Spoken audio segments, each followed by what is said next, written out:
Բարձես Տիկին Վարդապետյան։ Բարեցես։ Շնորհավոր մի ամսակը սկսել է, սիրում եք ծաղիկներ։ Շնորհակալ եմ շատ։ Ճանապարհին հասկացա ես ու ընդհանրապես կահավորանքից ծաղկաշատ է մի քիչ ձեր շուրջը։ Մենք աշխատում ենք ամեն ինչում էսթետիկ լինել։ Օ, դատախազությունում։ Այս որ ձեզ չխանգարի կարող Բնավ, այստեղ դնենք։ Սա իմ տեսած top 1 աշխատասենյակն է մեծությամբ։ Ինչ է դա կապված։ Չեմ կարող ասել, որովհետև աշխատասենյակը ինձ մնացել է ժառանգություն, բայց աշխատասենյակի գույները, կահավորանքը, ամեն ինչը արդեն իմ մասին է պատմում։ Դուք եք փոխել եք։ Այո, ես եմ կահավորել, երբ նոր ստանձնել էի պաշտոնը, որովհետև օրվա 12-13 ժամը այստեղ եմ անցկացնում, ուստի պետք է մաքսիմալ ինձ բնորոշ միջավայր լինի։ Իսկ դուք եք կահավորել, այսինքն ինչ որ մասնագետ հետ խորհրդակցել եք գույները ամեն ինչ, թե հենց դուք ինքնուրույն։ Հա, ունեք ձիրք։ Ունեմ հոբբի, դիզայներական չէ, նկարչությամբ եմ զբաղվել մինչև 15 տարեկան եւ որոշակի հատկանիշներ մնացել է։ Շատ է դա։ Որը օգնում է։ Լավ, դա էլ ուրեմն կհասկանանք, այս մեծ տարածքում որտեղ կառաջարկեք։ Ես կառաջարկեմ նստել այս անկյունում, որովհետեւ սա երևի ամենակիչ օգտագործված, բայց իմ ամենասիրելի հատվածներից մեկն է։ Ես հիմնականում այստեղից աշխատում եմ, այնպես որ այստեղ ավելի անկաշկանդ կզրուցենք։ Ու դուք էլ եք այս հատվածի դիզայնի հեղինակը, հասկացա, շատ լավ։ Այո։ Աշխատել եմ այնպես անել, մհեր որ աշխատասենյակը մաքսիմալ պատմի իմ մասին, այն մարդկանց, ովքեր որ գալիս են ինձ հետ հանդիպման։ Ինչ է պատմում ձեր մասին այս աշխատասենյակը։ Առաջին հերթին գունային համադրությունը, երկնագույնը, կապույտի բոլոր երանգները, միշտ անկախ նրանից, որ հիմա մեր համազգեստը մուգ կապույտ է, միշտ եղել է իմ գույնը։ Ես իմ զգեստապահարանի մեծ մասը սև կապույտ, հիմա վերջերս նաև բաց շագանակագույն եւ դրա բոլոր երանգները կրող զգեստեր են հիմնականում։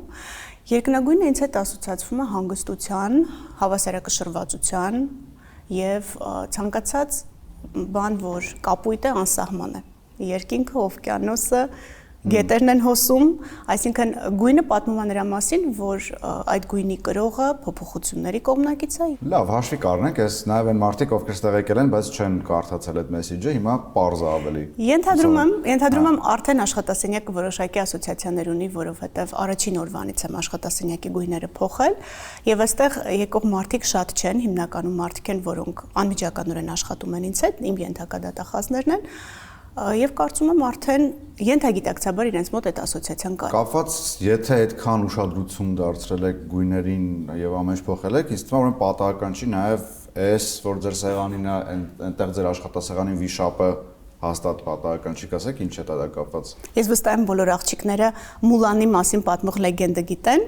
եւ այստեղ եւ իմ սեղանի վրա մուշունը, փոքրիկ վիշապը, որը ուղեկցում էր Մուլանին։ Ինչ խորհուրդ ուներ վիշապը իր մեջ։ Մուլանի նախնիները ուղարկել էին, որպեսզի աղջիկը մենակ չգնար պատերազմ, եթե հիշում եք լեգենդը։ Եվ այդպես ստացվեց, որ կյանքի ինչ-որ հատվածում այս փոքրիկ վիշապը տարբեր դիպվածներով հայտնվեց իմ կյանքում, այս փոքրիկ շաքարամանը եւ արձանիկը, որն իմ սեղանին է դրված, էլի առաջին օրվանից ինձ հետ եկել են այս աշխատասենյակ։ Սկզբից ավելի շատ, որ ես ինձ մենակ չզգամ, հետո դարձան արդեն իմ ինտերիերի որոշիչ մաս։ Եթե նկատեք, այստեղ գույներն են համադրված կապույտի եւ շագանակագույնի երանգների հետ, համարյա նույնն են, հատուկ ընտրված չեն, երկուսն էլ շատ պատահական են գնվել տարբեր անպետք իրերի շուկաներից, այսպես ասեմ։ Իսկ դուք ձեզ ասոցացնում եք Մուլանի հետ։ Չէ, Մուլանի հետ չեմ ասոցացնում, բայց մուշուն ինձ համար փոքրիկ հենակետ է, երբ ես մտածում եմ, որ գուցե ինչ-որ մի արարածել նախնիները իմ հետևից են ուղարկել, որ ես շատ լուրջ չվնասվեմ։ Չեմ կարծում դա մուշուն է, որովհետև մեր առասպելների եւ լեգենդների մեջ վիշապ չկա, ես կարծում եմ դա այլ մի կենդանի է, բայց մուշուն ինձ համար այդ նախնիների կողմից քեզ ուղարկված անտեսանելի օգնության մարմնացումն է։ Կապված հայաստի կանայք գիտեն Մուլանով է, ինչի շեշտեցիք այդ բա, որովհետև ես գիտեմ դուք ճակերտավոր շատ եք սիրում, երբ ձեզ հարցնում են կին տղամարդ, կին պաշտոնյա, տղամարդ պաշտոնյա, ձեր մոտ մի քիչ sense նյարդայնություն է սկսում այդ հարցը հետ կապված, բայց հիմա դուք շեշտեցիք, որ կանայք գիտեն Մուլանի մասին, ինչի է դա հենց առանձնահատուկ պիտի կանայք իմանան։ Որովհետև երբ 2020 թվականին վերաթողարկվեց ֆիլմը, Դե բնականաբար ես առաջիններից մեկն էի, որ գնացի կինոթատրոն նայելու, եւ դրանից հետո մի քանի անգամ եմ գնացել, դահլիճում հիմնականում կանայք էին։ Եվ ինձ մոտ տպավորություն էր հետագայում նաև իմ անձնական շփումներում, որ ավելի հին մուլտֆիլմը, որը հետաքրքիր չի, երևի գունավոր չի, հիմա չեն նայում երեխաները շատ, բայց ֆիլմը, որը 2020 թվականին թողարկվեց, ավելի շատ աղջիկների համար էր։ Ենթադրում եմ նաև ֆիլմը ստեղծողներն էլ էին ֆեմինիստական շեշտադրումներ արել դրանում, որովհետև կարծում եմ մի քիչ էլ հեռացել էին չինական լեգենդներից, բայց իրականում այդ կինը գոյություն ունեցել է չինական պատմության մեջ եւ եղել էր մինչեւ իր կյանքի ավարտը կայսեր խորհրդականը արդեն մյուս բոլոր հարցերում ոչ միայն ռազմական դա կարծում եմ եւ շեշտադրումն է որ կանայք են ավելի շատ նայում եւ ընդհանուր առմամբ նաեւ ուղղվածությունը ֆիլմի որովհետեւ մի աղջկա պատմություն է Իհարկե վերջերս ես շատ ուրախությամբ ինձ համար հայտնաբերեցի, որ շատ երիտասարդ տղամարդիկ կանանց աղջիկների հավասարության մասին ավելի լոյալ կարծիք ունեն, քան այն միջավայրը, որում ես մեծացել եմ 30 տարի առաջ, բայց դեռևս շարունակում են աղջիկները դոմինանտ մնալ, այսպես պատմությունների որպես սիրահար, որպես հետևորդ, որպես կարդացող։ Ինչ որ մի պահի դա հավասարվելու է, բայց այս պահին դեռևս կանայք են։ Ու ճիշտ է, ես այդ թեման չեմ սիրում, շատ չեմ սիրում։ Բոլոր հարցազրույցներում ասած կարմիր ցելով գնում։ Եվ ես չեմ սիրում, գիտեք ինչու, կարող եմ նորից կրկնել, չեմ հոգնի։ Դա արժե զրկում է այն ամեն ինչի, ինչ որ ես արել եմ։ Որովհետև դու կարող ես անսահման շատ ջանք դնել ու վերջում քեզ ասել, այ դու ընտրվեցիր, որովհետև կանայք ունեն քվոտա։ Ամբողջ իմ ուղին մասնագիտական դա պայքարը ապացուցելու, որ դուք սխալ եք նայում իմ սեռին, ես որպես պրոֆեսիոնալ սեռ չունեմ, ու դա հաջողություն կլինի, եթե մենք դրան հասնենք։ Բայց ես մի բան եմ նկատել այդ թեմայի շուրջ, եթե սխալ եմ նկատել, հիմա ինձ ուղեք, ամենտեղ երևում է, որ դուք չեք սիրում այդ թեման, երբ սկսում են հարցնել, բայց երբ դες ասում են դուք խելացի կին եք, երբ այդ արտահայտությունը հնչում է, դուք կան հանգիստ եք վերաբերվում, բայց ինձ համար մեկ-մեկ որ խորանում եմ այդ արտահայտության վրա, ինքն էլ է մի քիչ խտրական, որովհետև ինչ է առանձնահատուկ շեշտվում, երբ կինը խելացի է, այսինքն ոնց որ ենթագիտակցորեն տպավորություն լինի, որ դա նորմալ չի, կոպիտ ասած։ Եվ դրա համար երբ որ կինը խելացի է լինում, դա պետք է ասենց մատուցել, համաձայն չեք, որ այդտեղ էլ մի քիչ դուք այդ արտահայտության մեջ շատ ճիշտ դիտարկում արեցիք, բայց խելացի կինը իմ իդեալն է։ Ես հենց խելացի բառը հատուկ եմ շեշտում, երբ խոսում եմ կանանց մասին։ Ես չեմ հիանում արտաքին գեղեցկություն ունեցող կանանցով, հա, որպես էսթետ, իսկ ես ենթադրում եմ որոշակի էսթետիկ դրսևորումներ ունեմ բնավորության մեջ, ես գեղեցիկ կանանց նկատմամբ, ոնց որ յուրաքանչյուր adekvat նորմալ մարդ, համակրանք ունեմ, վերաբերմունք ունեմ, հիացմունք ունեմ, բայց ինձ համար էտալոն խելացի կինն է։ Նկատել եք, երբ կինը սկսում է խոսել, դուք մի քիչ հետո էլ չեք նայում այդ կնոջ դեմքին, դուք լսում եք ինչ է ինքը ասում։ Եվ երբ որ ես օգտագործում եմ խելացի կին եզրույթը, ես դա երբեմն շատ դիտավորյալ եմ անում, որպեսզի աղջիկների մոտ վերացնեմ հնարավորինս այդ օբյեկտայնության մտածողությունը եւ մտցնեմ սուբյեկտայնության մտածողությունը։ Մեր մոտ աղջիկներն ինչի հետ են առաջինը ասոցացվում։ Գեղեցիկ աղջիկ, չէ, խելացի աղջիկ, հետո մնացած ամեն ինչը կյանքի հետ կգա։ Ես ես վստահեցնում եմ շատ ներողություն, նույնիսկ էսթետիկ տեսանկյունից ամենաոչ ընկալելի դեմքը, եթե խելացի է, 30 տարեկանից հետո դա ձեր տեսած ամենագեղեցիկ կինն է լինելու։ Իսկ խելացի չափանիշը ձեզ ո՞րն է, թե կարճ ոնց հասկանանք մարդը խելացի է, թե ուղղակի շատ գիտելիքներ ունի։ Եթե մարդը խոսում է տրամաբանական եւ պարզ։ Շատ կարդացած մարդիկ մենք ունենք, լավ հիշողություն ունեցող մարդիկ էլ ունենք, բայց եթե մարդը չկարողացավ կոնկրետ ինձ պարզ տերմիններով, բառերով բացատրել, թե ինքը ինչ է ուզում ասի, ինձ համար այստեղ կարմիր լույս է արդեն։ Ինքը ուղղակի կարդացած է, ինքը ուղղակի կարդացած է, ինքը շատ աշխատասեր է, ինքը շատ լավ անգիր է արել, բայց ինքը չի կարողանում տրամաբանի։ Այդ գիտեք ինչի է նման։ Ոնց որ մարդը ուտի սնունդը ու չմարսի, ինչ կլինի այդ մարդու հետ։ Այ վերլուծականությունը մեր մարսողությունն է։ Ու երբ որ ինձ ասում են, դե կանեք տրամաբանական չեն, տրամաբանությունը էլի սեր չունի։ Տրամաբանությունը ոնց որ մկան է, կամ մարզում ես կամ չէ։ Կան մարզված կանայք եւ չմարզված կանայք, կան մարզված տղամարդիկ եւ չմարզված։ Նույն ձև տրամաբանությունն է։ Ու կարդալու հետ մեկտեղ կարևոր է, որ մարդը ունենա վերլուծելու կարողություն եւ վերլուծությունը չլինի այսպես կտրտված ու հատվածական։ Կապված ձեր բերած փոփոխությունների հետ, ասացիք առաջին օրը եկել եք, ինտերիեր եք փոխել։ Իսկ ինչ եք փոխել այս շենքում աշխատանքային էթիկայի, աշխատանքային փոխհարաբերությունների մեջ, ինչ որ բան եղել է, որ ասել եք սա հաստատ պետքա Չլինի։ Վստահաբար, եւ իմ աշխատակազմի շփումների հետ կապված էլ ես ուզում եմ որ տեսանելի լինի ով է ղեկավարում աշխատակազմը։ Առաջի բանը, որը արգելվել է եւ կատեգորիկ արգելված է մինչ օրս, դա ներողություն բարես համար բանսարկությունն է։ Կատեգորիկ արգելված։ Չի կարելի բան բասել, կատեգորիկ։ Եթե որևէ մեկը որևէ տեղեկատվություն ունի եւ կարծում եմ որ այդ տեղեկատվությունը արժեքավոր է, այդ տեղեկատվությունը հասցնելու ինստիտուցիոնալ ճանապարհներ կան պետական կառույցներում, հա, կան վերադասներ, կան գլխավոր քարտուղար, կա գլխավոր քարտուղարի տեղակալներ, կան օգնականներ, խորհրդականներ, բայց ամեն մեկը իր ոլորտային հարցերի մասով։ Միջ անձնային բոլոր տեսակի անթույլատրելի դրսևորումները աշխատանքի վայրում մեղմ ասած չեն խրախուսում։ Այսինքն եթե առարկայական ասենք, եթե հիմա մեկը ձեր դուրը բացի ձեր գործընկերներից, աշխատողներից գա, ասի Պողոսը այսինչ բանն արել ու ինձ դուր չի գալի, դուք դա ոչ մի ձև չեք խրախուսում եւ առաջին այդ մարդուն եք պատժելու, որ մտել։ Ես կառաջարկեմ, եթե ասածը ողջամիտ է եւ բամբասանք չի, բամբասանք բառը ինձ թվում է հասկանում եք ինչի մասին, հա, որ քննարկում են մարդու անձը, քննարկում են մարդու ընտանիքը, քննարկում են մարդու միջանձնային կապերը եւ այլն, ես առաջարկում եմ այդ հարցը քննարկել 3-ով։ Այսինքն նաեւ այն մարդու ներկայությամբ, ում մասին մենք պատրաստվում ենք խոսել, որովհետեւ ինտուիտիվ ես չեմ կարող ձեզ վստահաբար ասել թե ինչու եմ այդպես կարծում, բայց ես ինտուիտիվ հասկանում եմ մի բան, որ ցանկացած կառուցվածք քանդում է ոչ ինստիտուցիոնալ մոտեցումը։ Իսկ բամբասանքը, որը կարող է թվալ թե այնքան, հա, առօրեական ստից մի բան այս ինչի մասին է խոսում գլխավոր դատախազը, բայց բամբասանքը դա այն երևույթն է, որը թունավորում է եւ քանդում է։ Դրա համար արևելքի իմաստունները լավ խոսք ունեն, ասում են բամբասանքը մեռնում է, երբ հասնում է իմաստուն մարդու ականջին։ Էլ ավելի իմաստուն մարդիկ ասում են, որ որոշում կայացնողը երկու ականջ պիտի ունենա։ Յուրաքանչյուրը մի կարծիք լսելու համար, եթե երկու կողմի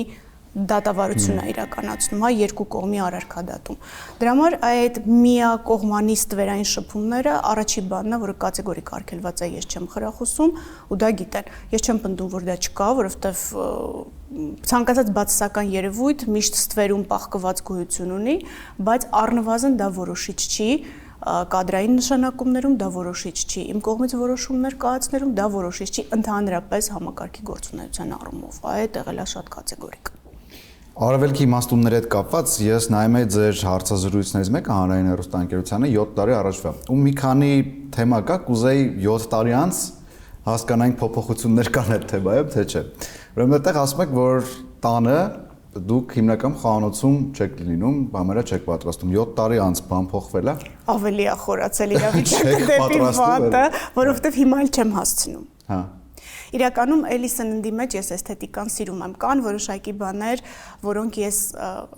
եթե չեմ սխալվում, այդ հարցազրույցի ժամանակ էլ խոսեցինք, ինչ որ քաղցրավենիքներ կա, որ ես կպատրաստեմ, որոնք հիմնականում բարդ են, որտեղ ինձ հետաքրքիր է։ Հիմա ուղղակի չեմ հասցնում։ Ապդեյթ չկա ընդհանրապես։ Ոչ մի տեսակ ավելի վատ է իրավիճակը։ Հասկացա։ Մյուսը կապված սուֆիզմի հետ։ Հա։ Դեռ ուսումնասիրում եք սուֆիզմ, կարդում եք, թե օրինակ կարող է, չգիտեմ, 7 տարվա մեջ ինչ-որ էական բան փոխված լինի։ Սուֆիները հիմա շատ կվիրավորվեն, եթե մենք այդ իզմը շարունակենք իրանց հետ կապված օգտագործել։ Սուֆիների աշխարհայացքի հետ կապված մի կարևոր բան կա, որ ինձ մինչև օրս գրավում է։ Իրենք իզմ չունեն։ Եվ այդ իզմի բացակայությունն է թույլ տալիս, որ այդ իմաստնությունը դարերի խորքից գա ու գետի նման հոսի։ Եթե մենք մի քիչ հետո մոտենանք իմ գրապահարանին, այստեղ շատ փոքր հատվածներ կան այն գրքերի, որոնք ինձ ուղեկցում են, ինչպես թալիսմանը, որը ինձ հետ եկավ այստեղ, այնպես էլ գրքերը, որոնք ինձ հետ եկել են այս աշխատասենյակ պահարանի հետ միասին, դրանք սուֆիների իմաստնության կտորներ են պարունակում, որոնք այդ հոգեկան սուր իրավիճակներում, իսկ իմ կյանքում հիմա դրանք շատ են լինում, դե բնականաբար պաշտոնը ենթադրում է անդադ լարվածություն եւ ներքին հոգեկան հավասարակշռությունը անընդհատ առողջ ու կայուն պահելու մարտահրավեր, այդ գրքերն ու իմաստնությունը ինձ դարերի խորքից գալիս են ու օգնում են։ Դա ձեր հակաստրեսն է, կարելի ասել։ Իմ հայո հոգեկան հավասարակշռությունը վերագտնելու կարողությունն է, մի հեղինակ, ում ես շատ եմ կարդում, շատ եմ սիրում, կարելի այդպես ասել, ով այլևս չկա, համեմատում էր իմաստնությունը չորացրած համեմունքի հետ։ Ասում էր, չոր համեմունքը հոտ չունի, բայց հերիքա դու մի փոքր ջուր լցնես իր վրա, ինքը տարածվում է չէ ամբողջ թարմությամբ սենյակում։ Նույնիսկ իմաստնությունն է, որ պահված է սուֆիների առակներում։ Իրենք այդ չոր հոտ չունեցող շատ թեթև սուբստանցիաներն են, որոնք ճիշտ պայմաններում, եթե ջուր լցնես, դառնում են կենսափորձ, կենսակերպ, իմաստուն որոշում, խելացի քայլ, անսպասելի քայլ, շատ հաճախ ստրատեգիական քայլ, եւ պետք չի արհամարական վերաբերվել այն իմաստնությանը, որովհետեւ մինչ մեզ ապրած խելացի մարդիկ շատ բան են թողել։ Պետք է հասցնել այդ աղբյուրից ջուր վերցնել։ Եվ կապված ձեր հոբիների հետ, նկարչությունը հասկացանք, որ դեռ ուժի մեջ է մեկ նույնիսկ կիրառում եք։ Հիանում եմ լուրջ պոետներով, էլի արևելքի պոետներով եւ շատ քննադատաբար եմ վերաբերվում ցանկացած հանգավորման։ Ամեն մի հանգավորում չի պոեզիա։ Հա, գեղեցիկ հանգավորումներ կան, բայց դրանք պոեզիա չեն, պոեզիայի մեջ իմաստնություն պիտի լինի եւ ոչ թե էմոցիա։ Իսկ ում խորտ կտակ կարծի բասի ռումից ենթադրում եմ։ Ուզում ասեի ռումի։ Ես ենթագիտակցորեն հասկացա։ Ուղղակի տարածված է հիմա ցանկացած սոցիալական կայքում ռումի կողմից ասված ու չասված ցիտատներ կան։ Ես այդ ցիտատներից շատ եմ վախենում, որովհետեւ դրանք էլի բսկտված աշխարհայացք են ձևավորում։ Այսօր նկատել եք մեր աշխարհայացքը, որ մեկին հարցնում ես աշխարհայացք ունես թե չէ, քիչ ամնում կռիվանի հետ, այդ նույնն է ոնց որ ասես անհատականություն ունես թե չէ, բայց իրականում մեր աշխարհայացքը հիմա շատ վտանգված է, որովհետեւ ձևավորվում է այդենց կոնտեքստից կտրված ցիտատներով։ Հիմա նույն ռումին ես վստահ եմ, որ այն ամեն ինչ, որ մենք կարդում ենք, ոչ թե վստահ եմ, այլ կարող եմ պնդել, որ մեծ մասը ինքը չի ասել։ Հաֆեզ կարելի է կարդալ, ցանկացած, ուղղակի մտնել գրախանութ, կխնդրեմ գրախանութ, որովհետև տպագրությունը թույլ չի տալիս կեղծել, ցանկացած արևելքի բանաստեղծ։ Եվ արևելքի բանաստեղծները այսօր բնավ կրոնի մասին չեն։ Արևելքի բանաստեղծները թաքնվել են կրոնական դոգմայի տակ, բայց իրենք համամարտկային արժեքների մասին են ու հրաշալի թարգմանություններ ունենք, անպայման չի ռուսերեն, անգլերեն կամ պարսկերեն կարդալ, հայերեն էլ շատ լավ թարգմանություններ ունենք։ Պարերի հետ կապված այնպես կարճ էլ հասկանանք, խորեոգրաֆիան, այդ էլ էլի վիճակը շատ վատացել է, որովհետև դե 12-13 ժամ լինել աշխատասենյակում ու այստեղ չունենալ այդ բոլոր հարմարությունները բնականաբար իրավիճակը բարդացնում է, բայց որոշակի պահերի, երբ ես այդ մի քանի րոպեն ունեմ, դա գնում է այդ վարժությունները կրկնելուն, էլի իմ հոգեկան հավասարակշռությունը վերականգնելու ու վերագտնելու համար,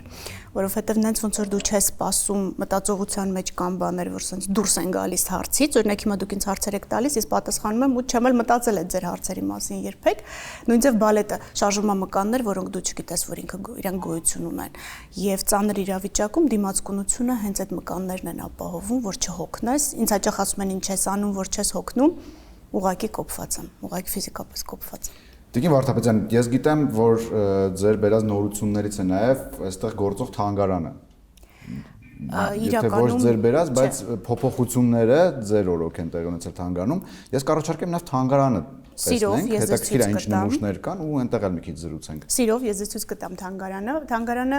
իմ էլի ժառանգությունն է, ես չեմ հիմնադրումը չէ, բայց փոփոխությունները։ Բայց մենք աշխատել ենք էլի որ թանգարանը պատմի դատախազության մասին, որովհետև դատախազությունը այս տարի արդեն 107 տարեկան է դառնում եւ մենք ուզում ենք որ 107-ամյա պատմությունը երևա։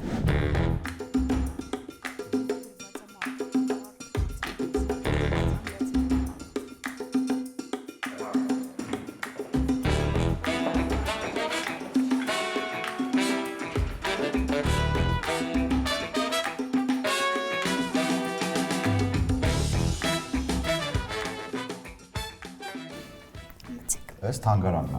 Սա թանգարանն է, սա մեր թանգարանն է, որը պատմում է դատախազության 107-ամյա պատմությունը։ Առաջին բանը, որ նկատում եք, դա դատախազների դիմանկարներն են, որը առաջին հանրապետությունից սկսած մինչ իմ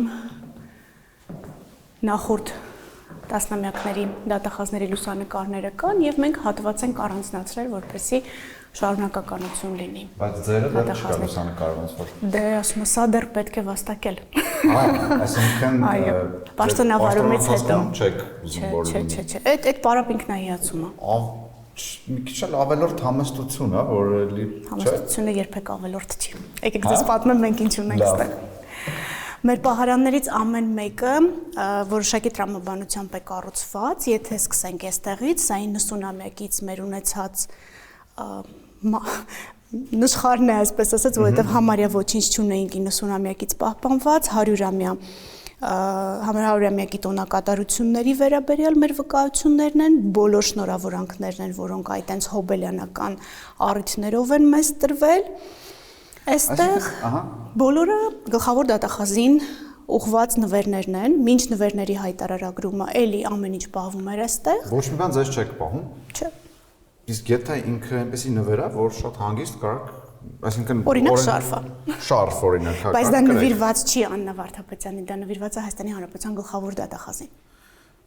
Եվ գերազանցում է այն չափը, որը որպես նվեր թույլատրելի չի։